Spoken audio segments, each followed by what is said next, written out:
If you're planning on buying any cards from TCG Player, make sure you use our affiliate link right here in the description of our video to help support the channel. It's the best way to do it and it's free. Looking for PTGO codes? Potown Store has all the latest sets and promos instantly delivered to your email. You can use Tableman code when checking out for 5% off. Card Market is Europe's largest online marketplace for Pokemon cards. Whether you're looking for sealed product or singles, vintage or the latest sets, just follow the link in the description to find what you need. Want to show off your love for Tablemon? Check out my 2021 merch. These new hoodies and shirts are available on Amazon. Click on the link in the description to get yours. This video is sponsored by the Pokemon TCG deck building website PokemonCard.io. Hello everyone, welcome to another video here at Tablemon. I didn't release anything over the weekend as the Australian regional tournament in Brisbane was taking place.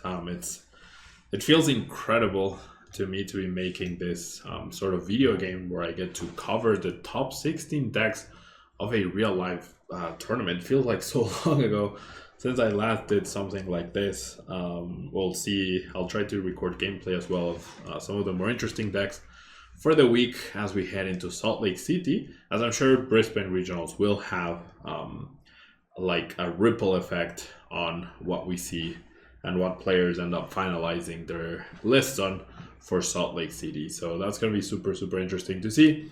And big congratulations to Natalie Miller from Australia, who ended up winning with good old Mugensec. Right now, this list does feature some really, I guess, spicy things about it. The first notable being the triple double turbo energy being played. Usually you would see 4 fusions, 2 psychics, 1 double turbo as the standard, but I'm sure this will be now the golden standard.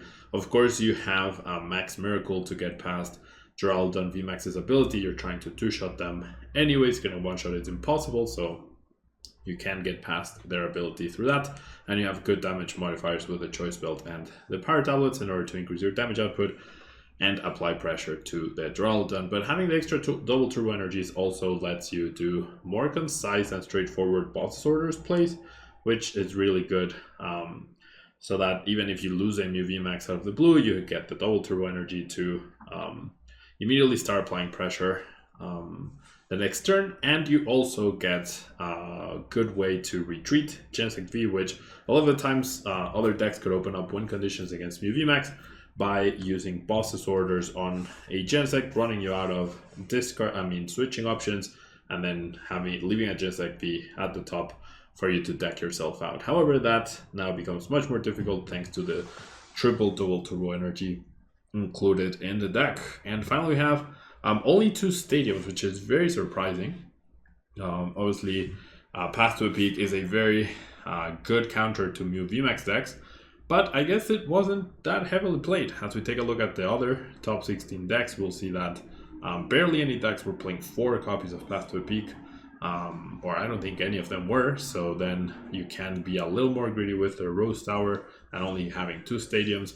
And in order to have some Marnie defense and possibly to dig for that Rose Tower or any P that you may need, this deck did include 4 Rotom Phones, which allows you to look at top 4 cards, choose 1, put it at the top, and then the rest get shuffled in the deck. So you have a little bit of control over what you're going to draw off the Gensec. Useful if you're looking for something specific, but definitely other than that, the last thing that's spicy, I guess, is the Echoing Horn, which has seen play. I think I'm the least surprised about the Echoing Horn out of the possible changes from like the standardized Mew VMAX list, and Echoing Horn just opens up some really nice late game plays where you can bring back a basic V, boss's orders it up, and knock it out, and that becomes even easier to pull off thanks to the double turbo energy triple counts in this list. Now, this list did feature quite a few times. I do have all the lists that did show up from top 16. There's only one list missing from 13th place, which is a Mew VMAX deck, so nothing like big or a rogue archetype that we're missing out on. Second place in the tournament was Arceus Geraldine, Luis Pusacchio, once again from Australia. We do have a 4-2 Arceus with a 2-3 Geraldine, so interesting combination right there. But we do have the double mustard single strike Mustard supporter in order to get a Duraldon out immediately, and of course with the Starburst B power you actually get to possibly pull that off more consistently than you normally would in other situations.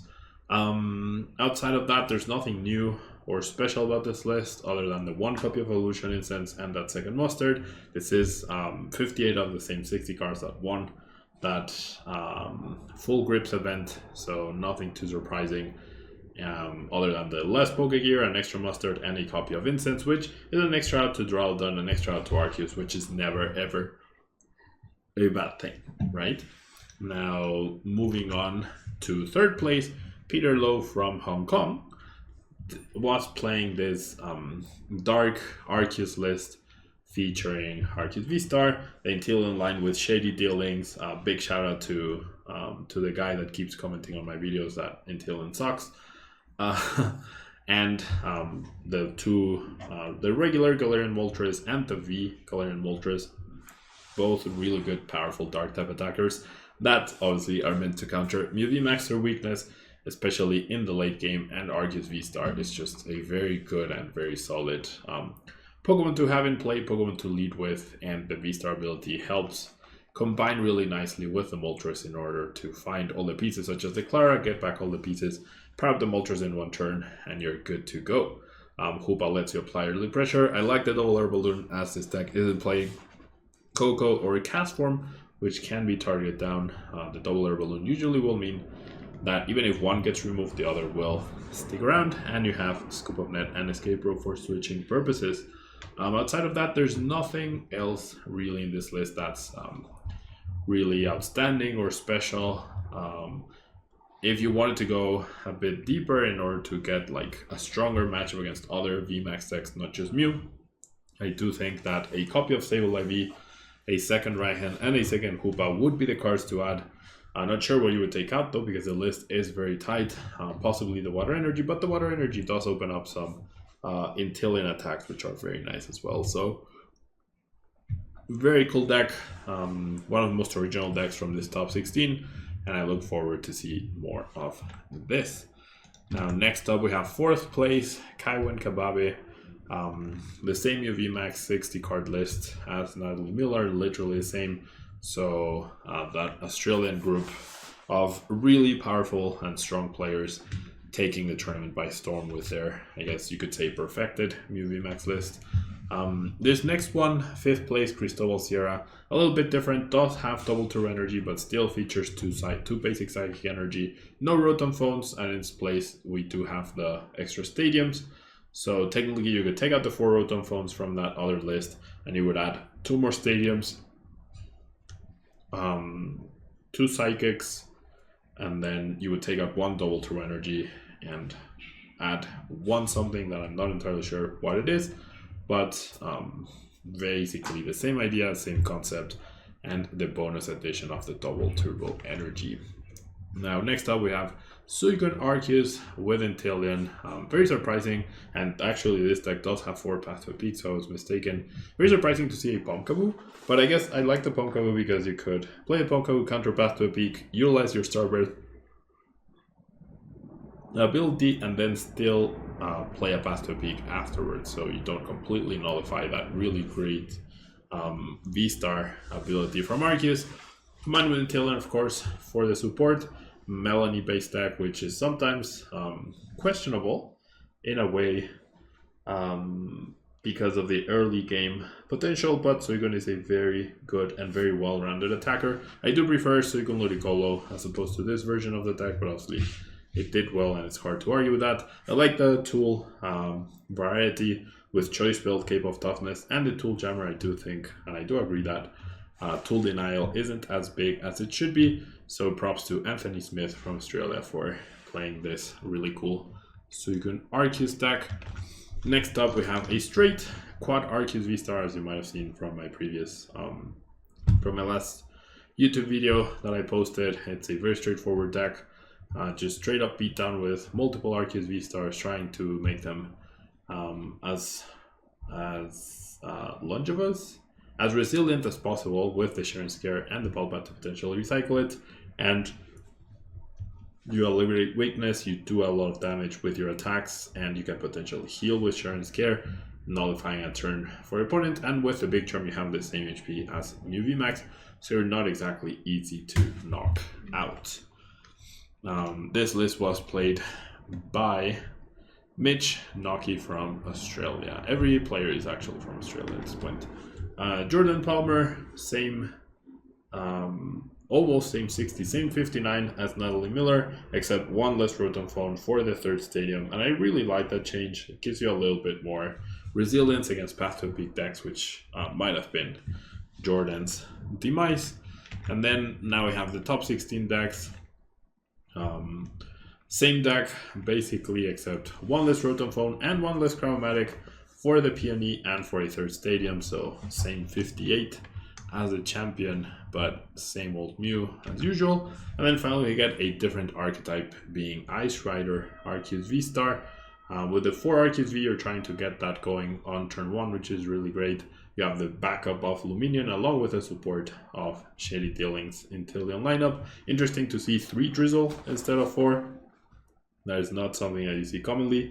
The mixture of, I think, Quick Ball, Level Ball, Ultra Ball, and Incense is peculiar. 4 Ultra Ball, 3 Quick Ball, 3 Level Ball, and 1 Incense. And I don't know, like that to me tells me that there's so much variety that you can have and you're very restricted.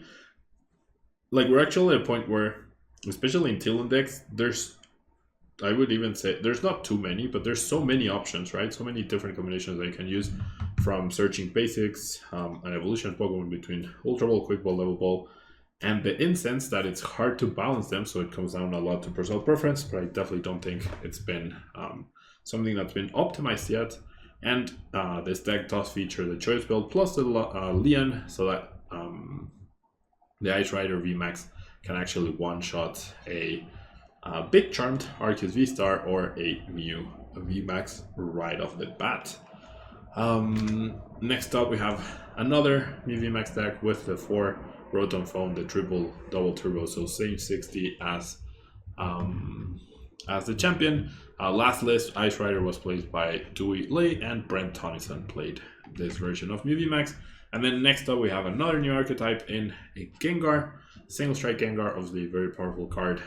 Dark type gives you a great advantage against Mew. You can play the Stone Churner or Single Strike Urshifu to get that fighting coverage, and that covers Mew and Arceus, which are obviously the 2 biggest decks and Pokemon at the moment. And then you have Bibarel for support, Houndoom to power up, Hoopa to apply some pressure, and Crobat to draw, along with Path to a Peak to nullify Drowson's ability. Otherwise, you're not doing anything to it. Jose de la Garna with this really cool Gengar deck. Then next up would be 13th place, which their list is missing, by Shang Jun Chua. And then Hayden Matthews playing the Quad Arceus deck with Galarian Moltres and Zapdos. So I really like this concept. It's the consistency of the Quad Arceus, but with the techs in order to try and beat the top 2 archetypes in the current metagame. And of course you have the possibility to rearrange your energy and play things out this way, because your main attack, which is Trinity Nova, only needs colorless energy to utilize, so that's really good. I like the Clara, I like the right hand, I like the double Share and Scare, so focusing on Arceus, but then you have Zapdos and Moltres as backup, and yeah, pretty solid deck, I would say, pretty solid deck.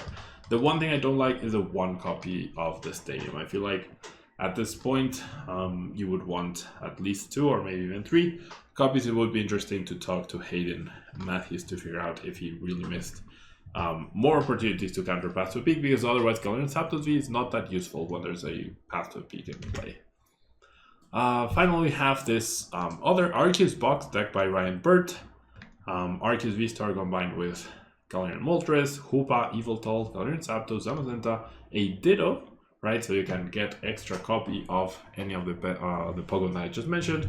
Crobat and Luminion for support, along with Eldegoss and Zigzagoon and Pumpkaboo to counter Path to a Peak. So really interesting concept. I would say very greedy on the supporters here with 4 Research and 2 Marnie. I would love to see 4-4 in this sort of style of deck, and even 4 Boss Pits perhaps. Maybe with the right hand you can forego a few. Pierce is really cool though, because you get to search for a double turbo energy on something like Crobat for draw, or just your Moltres for future turns. So I like this sort of rainbow-ish, trying to cover everything deck, and you do cover basically every deck that's appeared in the top cut, as it features either Mew or Arceus or Gengar or Ice Rider. So you cover every single deck through weakness. And then finally, Keyhand Sang with the other Gengar deck featuring Urshifu instead of Tonjourner, featuring a slightly thicker line of Houndoom at 4-3 instead of 3-3, but same old Gengar with a Bibarel. It makes me really happy to see Bidoof and Bibarel getting championship points in 2022. So those are the decks I will be playing with. Some of them, the ones I found more interesting throughout this week, as we lead up to Salt Lake City regionals, to see how these decks end up affecting what happens there. And I mean, we all know Mew VMAX is the best deck. We all know Mew VMAX already had a big target on its head.